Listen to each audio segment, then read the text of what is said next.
자, 오늘 말씀은 사도행전 22장 30절부터 23장 11절까지 말씀입니다.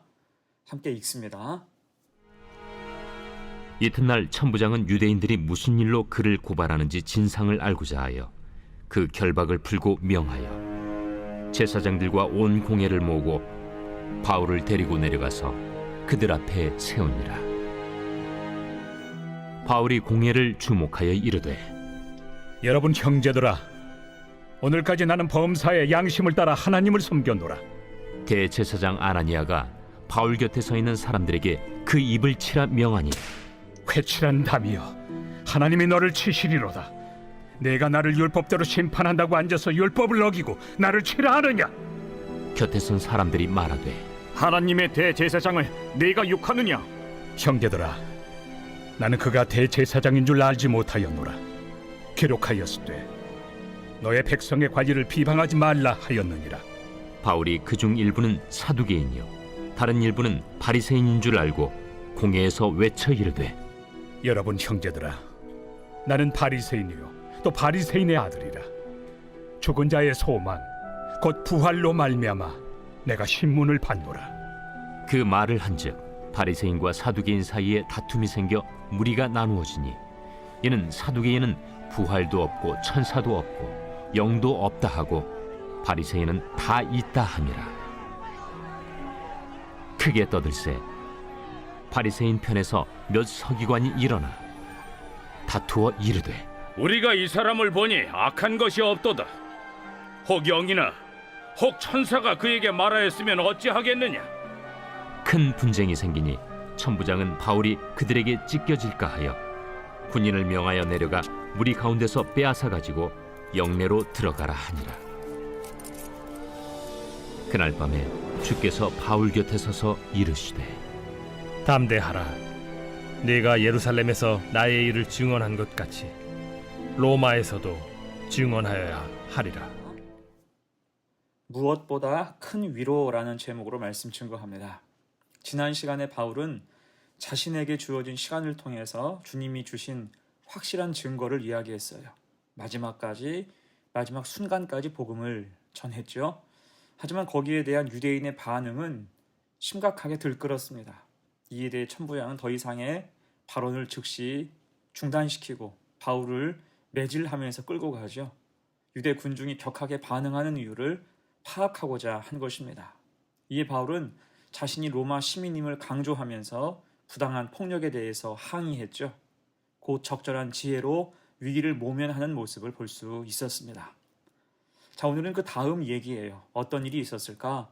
두 가지로 생각을 해봅니다. 첫 번째, 갑론을박이 이어져요.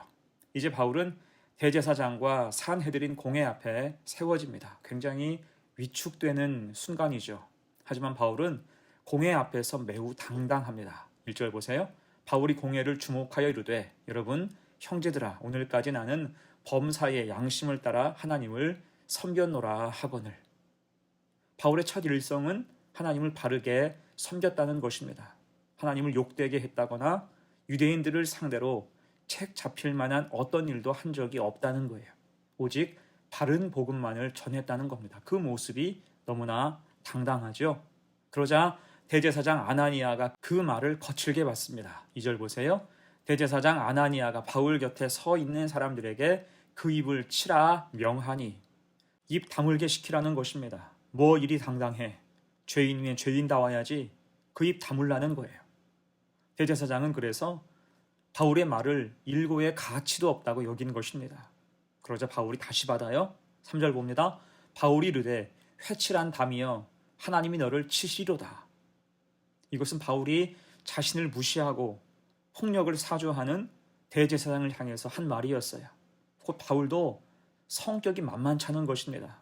특히 바울은 아나니아를 일컬어 회칠한 담으로 부르면서 하나님이 그를 치실 것을 경고합니다.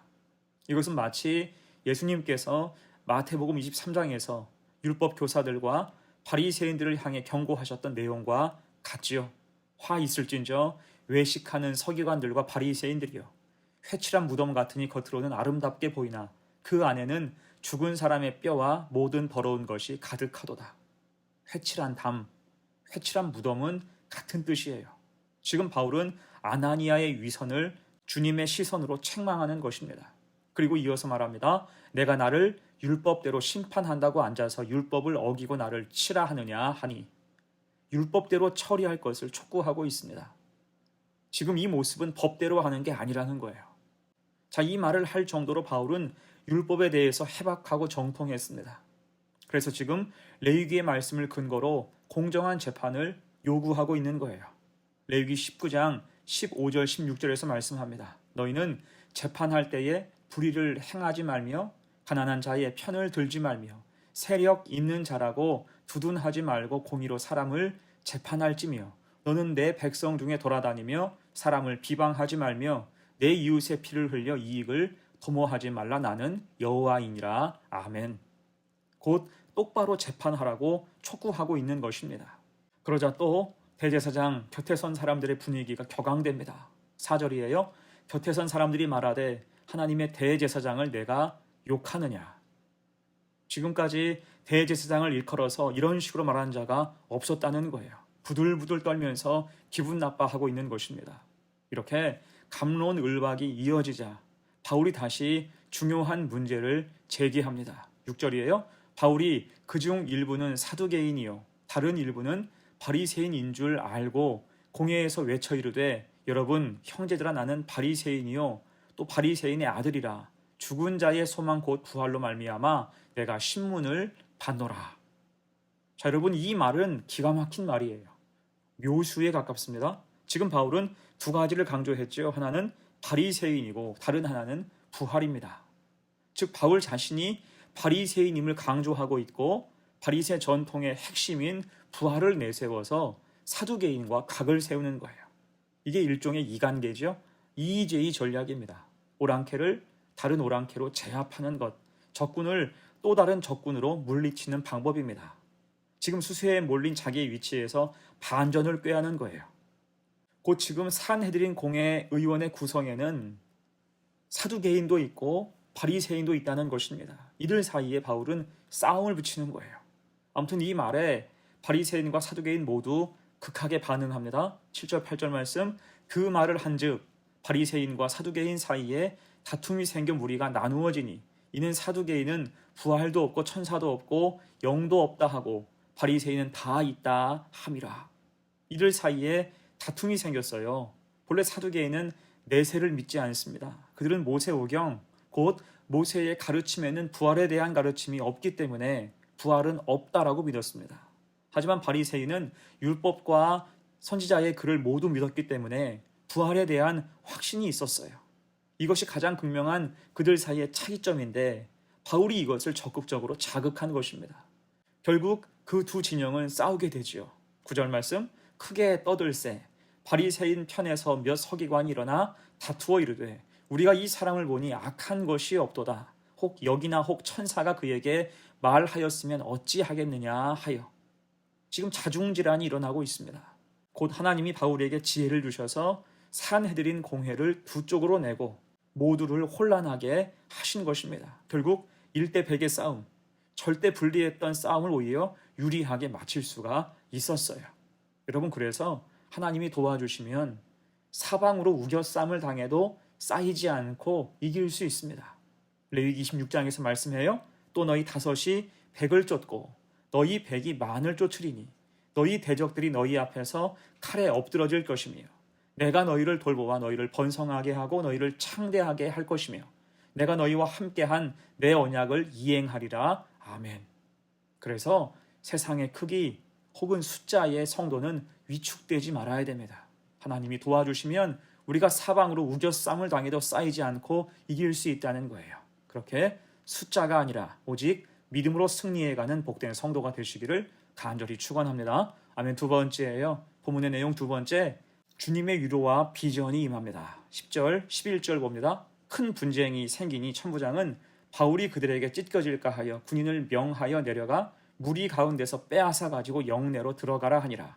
그날 밤에 주께서 바울 곁에 서서 이르시되 담대하라. 내가 예루살렘에서 나의 일을 증언한 것 같이 로마에서도 증언하여야 하리라 하시니라. 아멘. 이렇게 산헤드린 공회 안에서 또 다른 분쟁이 생기자 천부장은 바울을 빼내죠. 보호합니다. 자, 이게 바울이 로마 시민임을 알고 천부장이 배려한 거예요. 아무튼 그 하루를 다 보내고 돌아왔을 때 바울이 얼마나 피곤했을까요? 산헤드린 공회 의원들 앞에서 강한 척하고 각을 세워서 힘주어 말했지만 얼마나 심적으로 큰 압박이 있었을까요? 그 마음을 주님이 아시는 거예요. 그래서 그날 밤에 주님이 바울 곁에 서시죠. 담대하라, 내가 예루살렘에서 나의 일을 증언한 것 같이 로마에서도 증언하여야 하리라. 아멘. 핵심은 네가 결국 로마에 가서도 말씀을 증언해야 할 것이다. 곧 지금 이 어려움과 난관은 극복될 것이다. 예루살렘에서 내가 너를 지켜줄 것이다. 라고 확신을 주신 것입니다. 여러분, 이것보다 더 큰 위로가 어디 있을까요? 주님이 그 마음을 친히 어루만져 주시는 것입니다. 자, 이런 위로를 붙잡고 바울은 끝까지 사명을 감당하며 나아가는 거예요. 디모데후서 4장에서 바울이 고백하죠. 전제와 같이 내가 벌써 부어지고 나의 떠날 시각이 가까웠도다. 나는 선한 싸움을 싸우고 나의 달려갈 길을 마치고 믿음을 지켰으니 이제후로는 나를 위하여 의의 면류관이 예비되었으므로 주 곧 의로우신 재판장이 그날에 내게 주실 것이며 내게만 아니라 주의 나타나심을 사모하는 모든 자에게도니라. 아멘. 지치지 않고 앞에 있는 난관을 헤치고 주신 사명을 바울은 하나씩 완수해가는 거예요. 그 삶의 고난과 어려움이 있어도 그 이상으로 주시는 주님의 위로가 있고 의의 면류관과 천국이 예정되어 있음을 그가 확신했기 때문입니다. 여러분, 우리에게도 이렇게 크신 주님의 위로가 늘 흐르고 있어요. 그것 붙잡고 아무리 척박한 환경 속에 있다 할지라도 늘 믿음 가지고 이겨낼 수 있는 우리 복된 성도가 되시기를 간절히 축원합니다. 아멘. 이제 말씀을 마무리합니다.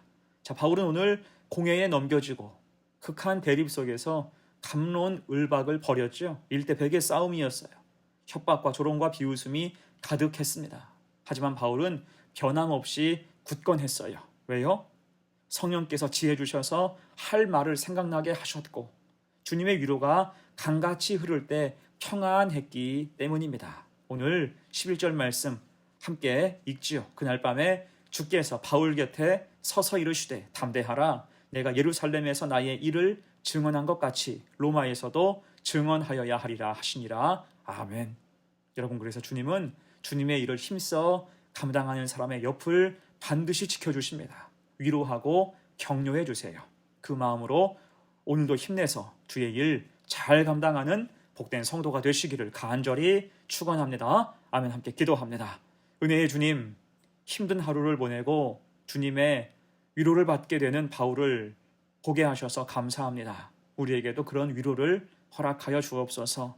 간혹 우리도 힘든 하루를 보낼 때가 있습니다. 고난과 어려움, 곤경에 빠져서 허우적될 때도 많습니다. 주여, 그때마다 헤쳐갈 힘과 지혜와 능력을 주옵소서. 악한 것에게 눌리지 않게 하시고 악한 것에 동조하지 않게 하시며 주님 주신 믿음으로 잘 감당하게 하옵소서. 오늘도 믿음으로 하루를 시작하오니 주님의 크신 위로가 임하는 복된 하루가 되게 하옵소서. 감사드리며 예수님의 이름으로 기도하옵나이다. 아멘.